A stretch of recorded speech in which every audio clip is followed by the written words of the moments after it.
crianças, bom dia! Vamos lá para as nossas atividades de hoje. Hoje estudaremos em ciências as propriedades da água, ok? E a gente vai conhecer algumas palavrinhas que fazem parte dessas propriedades. A gente vai estudar um pouquinho sobre o que é incolor, o que é inodora, o que é insípida e também a palavra solvente, solúveis e insolúveis. Inicialmente, a gente vai perceber que nas propriedades da água, quando a água é pura, ela é incolor, ou seja, ela não tem cor, como essa água aqui que vamos estar com ela aqui em mãos. Observe que a gente vê que ela é incolor, ela está sem cor. Ela é inodora porque ela não tem nenhum cheiro e ela é insípida. Ou seja, ela não tem nenhum sabor, ela tem o gostinho da água mesmo. Quando vamos dizer, bebe a água, ela é insípida, ou seja, sem sabor. Quando a água é incolor, inodora e insípida, essa água ela está pura, ela está pronta para o consumo. Mas a água tem um probleminha, ela é muito solvente. Ou seja, ela absorve muitas propriedades, ela dissolve muitas propriedades nela. Então, a água pode facilmente ficar com cor, com cheiro e com outros sabores. Então, você vai fazer uma experiência colocando uma colher de açúcar. Açúcar no seu estado sólido, um pozinho. Quando o Tia Vanusa coloca na água, ela facilmente se dissolve. Então, porque a água ela é solúvel, ela é facilmente dissolvida. Observe, tem alguns pedacinhos aqui, mas quando Tia Vanusa mexer bastante, esse açúcar vai desaparecer. Aí a gente observa que essa água ela continua incolor, ela continua inodora, mas ela continua insípida? Não, né? Esse açúcar ele desapareceu totalmente? Não, né? Esse açúcar se transformou em sabor. Então, quando a gente bebe essa água agora, a gente vai sentir o gosto do açúcar, né? E tem outras propriedades que também se dissolvem na água, como por exemplo, o sal. Sal. Se tivermos eu coloco o sal na água, a gente vai misturar e aí esse sal ele vai se dissolver na água. O sal desapareceu? Não, né? O sal está aqui misturado com a água e aí essa água ela tem um outro sabor, tem o sabor do açúcar, tem o sabor do sal. Ela não é mais insípida, né? Ela agora tem um sabor. A gente pode também até brincar e colocar outras substâncias, como por exemplo, um corante. Tia Vanusa coloca um corante na água, observe que essa água, ó, ela dissolve todo esse corante. Vendo? Então essa água agora, ela ainda é incolor? Não, né? Ela ganhou cor porque ela dissolveu o corante que Tia Vanusa colocou na água. Então, aqui eu tenho o sabor desse corante, eu tenho o sabor do açúcar, tenho o sabor do sal. Então, ela também não é mais insípida, porque ela tem sabor. E ela também não é mais inodora, porque Tia Vanusa colocou um produto de uva, uma gelatina de uva, então ela tem o cheirinho da uva. Então, ela deixou de ser incolor, porque ela agora tem cor. Ela deixou de ser inodora, porque ela tem o cheirinho da uva. E ela deixou de ser insípida, porque ela tem o sabor da uva, o sabor do açúcar, do sal, que Tia Vanusa colocou, né? Tem algumas substâncias que não se dissolvem na água. Elas não são muito amigas da água. E aí, a gente pode fazer mais essa experiência para vocês observarem que algumas substâncias não se dissolvem na água, não se misturam. E aí, como tem algumas substâncias que não se dissolvem na água, Tia Vanusa vai fazer a experiência, né? Tia Vanusa vai pegar o copo, né, com a água, somente com água, e vai colocar um azeite um azeite que tia Vanusa tem, que tem cor, né, para dar para vocês verem direitinho. E aí a gente vai perceber que esse azeite não se dissolve na água, ele não consegue se misturar, observe.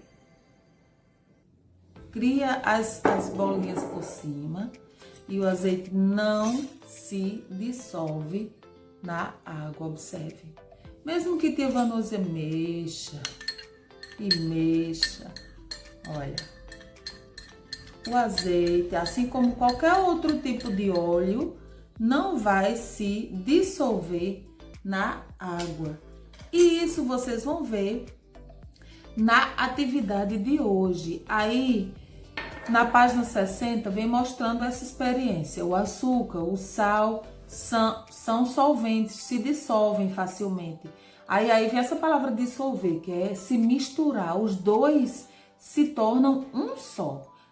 Vocês viram que tia Vanusa colocou açúcar, colocou o sal. Quando tia Vanusa colocou na água, os dois se transformaram, os três se transformaram em um só. Então, se dissolveu, se misturou. Já o óleo não se dissolve, não se mistura, tá bom? Aí vocês vão lá para a atividade, vocês vão ler esse textinho que tá aí na página 60 e vão lá para a atividade. E vocês vão prestar atenção nesses 3 verbos que aparecem aí. Espalhou, quebrou, misturou. E tem também a palavra dissolveu. Vocês vão encaixar esses três verbos, espalhou, quebrou e misturou, na frase correta, tá? Aí no quesito 1. No quesito 2, vocês vão refletir um pouquinho sobre a água das chuvas.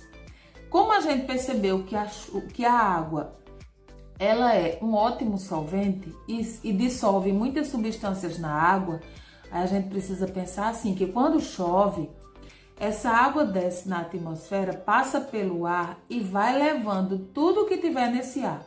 Se tem muita sujeira, se tem gases, se tem muitas coisas poluentes, essa água da chuva, quando vai descendo, vai dissolvendo tudo isso. Então, quando a gente pega a água da chuva, aí vai beber, o ideal é que essa água passe por um processo de limpeza. Por quê? Porque a água vai dissolver tudo isso que tiver na natureza, que tiver no ar, né? E isso vai ter nessa questãozinha aí do quesito 2 da atividade de vocês. Então, a água da chuva ela não é tão pura, a não ser que chova um monte de dias, né? Então, no primeiro dia, a água da chuva não vai ser pura. Se chove muitos dias, aí sim, a água da chuva vai limpar tudo, vai limpar todo o ar, toda a atmosfera, vai limpar tudo. E aí sim, essa água vai se transformar em água pura. Por isso, a água da chuva, pelo menos as primeiras águas, as primeiras chuvas, ela não é uma água potável. O que é potável? Uma água própria para o consumo.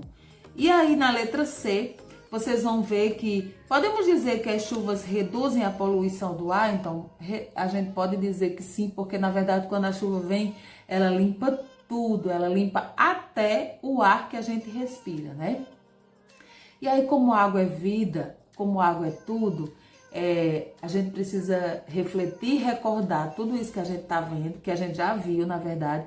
E por isso, tia Vanusa vai direcionar para hoje. Primeiro, a tia Vanusa vai direcionar hoje as atividades da página 60 e 61 do livro didático de vocês. Se vocês quiserem fazer também essa experiência, fiquem à vontade. Pode fazer para vocês perceberem como muitos objetos, muitos produtos se dissolvem na água e outros não. E para fechar, a tia Vanusa vai passar um videozinho e nesse videozinho a gente vai recordar tudo isso que a gente está estudando. A quantidade de água do planeta, as propriedades da água, e vocês vão perceber também a importância da água. Vai falar no videozinho sobre a geração de energia elétrica, a quantidade de água no planeta e em quais estados essa água se encontra: estado sólido, estado líquido, estado gasoso, certo? Então a gente vai fechar nossa aula de hoje com esse videozinho que vocês vão assistir, para que a gente possa compreender ainda mais todo esse assunto sobre a água. Ok, meus amores? Um cheiro, feliz dia e fiquem com o vídeo. Hoje eu trouxe vocês para uma estação de tratamento de água, portanto, comportem-se. Olá, crianças! Bem-vindas ao setor de tratamento de água. Alguém aí sabia que 70% do planeta são cobertos por água? Menos de 3% desse volume são de água doce. E a maior parte desses 3% está concentrada em geleiras. Resta uma pequena porcentagem de águas superficiais para as atividades humanas. A água está distribuída da seguinte forma no planeta Terra. 97,5% de sua disponibilidade no mundo estão nos oceanos, ou seja, água salgada. Os 2,5% de água doce distribuem-se de seguinte forma: 29,7% em aquíferos, 68,9% em calotas polares, 0,5% em rios e lagos e 0,9% em outros reservatórios, como nuvens, vapor d'água, etc. A água é um elemento composto por 2 átomos de hidrogênio e 1 de oxigênio, formando a molécula de H2O. É uma das substâncias mais abundantes em nosso planeta e pode ser encontrado em 3 estados físicos: sólido, líquido e gasoso. E é importante também para gerar energia por meio de represas e usinas hidrelétricas. O Brasil possui muitas hidrelétricas. A água é fundamental para a vida de todas as espécies. Aproximadamente 80% de nosso organismo é composto por esse líquido. Boa parte dos pesquisadores concorda que a ingestão de água tratada é um dos mais importantes fatores para a conservação da saúde, pois ela é considerada o solvente universal, auxiliando na prevenção das doenças, como cálculo renal, infecção de urina, etc., e proteção do organismo contra o próprio envelhecimento. O ciclo da água é um processo dinâmico de seus diferentes estágios. Para melhor compreensão desse ciclo, podemos iniciar sua explicação pela evaporação da água dos oceanos. O vapor resultante das águas oceânicas é transportado pelo movimento das massas de ar. Sob determinadas condições, ele é condensado, formando as nuvens, que por sua vez podem resultar em precipitação. A precipitação pode ocorrer de forma de chuva, neve ou granizo. A maior parte fica temporariamente retida no solo, próxima de onde caiu, e finalmente retorna à atmosfera por evaporação e transpiração das plantas. Uma parte da água resultante ecoa sobre a superfície do solo ou através do solo para os rios, enquanto a outra parte infiltra profundamente no solo e vai abastecer o lençol freático. Assim, aqui no Brasil temos um imenso lençol freático, o Aquífero Guarani. O Brasil é um país privilegiado com relação à oferta de água. Detém 53% do manancial de água doce disponível na América do Sul e possui o maior rio do planeta, o Rio Amazonas. Os climas equatorial, tropical e subtropical que atuam sobre o território proporcionam elevados índices pluviométricos. O problema é que está havendo um grande desperdício desse recurso natural, além de seu uso ser destinado principalmente às atividades econômicas. Atualmente, 69% da água potável vão para a agricultura, 22% para as indústrias e apenas 9% são usados para o consumo humano. Para evitar o desperdício de água, aproveite as águas da chuva, armazenando-as corretamente. Feche a torneira enquanto escova os dentes. Reaproveitar o papel é uma atitude muito importante, pois para produzir papel gastam-se muitos litros de água. Acabar com o pinga-pinga de uma torneira, pois isso gasta em média 46 litros. Evite o desperdício e não lave as calçadas. Então é assim, criança. Betinho, não faça isso! Que foi? Eu só estou colaborando para o tratamento da água.